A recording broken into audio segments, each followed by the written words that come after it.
खुलुमबाय दिनै 10 मार्च 2026 गिबियावनो बयनिसिमबो खावलायहरनाय जायोदि गोबाव समनि उनाव दिनैसो फिन भिडिअ लाबोदों मानोना आं गोबाव सम लोमजानानै दंमोन बेनिखायनो भिडिअ लाबोनो हायाखैमोन।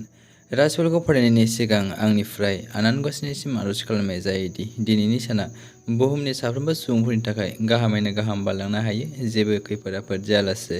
फैदो दानिया दिनैनि राजफोरखौ खोनासंनांदिनि गिबियावनो दङ मेष राशि दिनै रांखान्थियारि थासारिया जेंनायाव गोग्लैगोन। मेष राशिनि खाफाल गोनां अनजिमाया 3।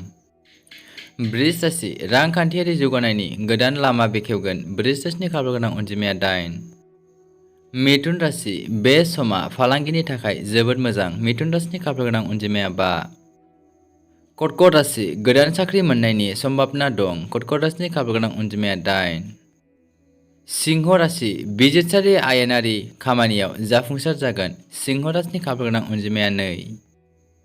कन्या राशि फालांगियाव जौगागोन आरो रांखान्थियारि मुलाम्फाबो मोनगोन। कन्या राशिनि खाफाल गोनां अनजिमाया 9। तुला राशि रांखान्थियारि सुबुंफोरजों सोमोन्दो बांगोन। तुला राशिनि खाफाल गोनां अनजिमाया 2। वृश्चिक राशि आयेनारि बिथिङाव नोंथांनि थाथाया गोख्रों थागोन। वृश्चिक राशिनि खाफाल गोनां अनजिमाया 6।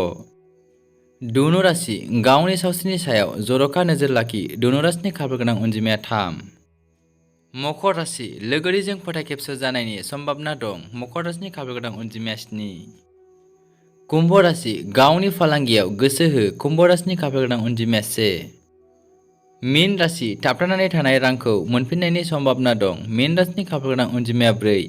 दिनै राशि फरायनाय एसेनोसै गोजोन्थों।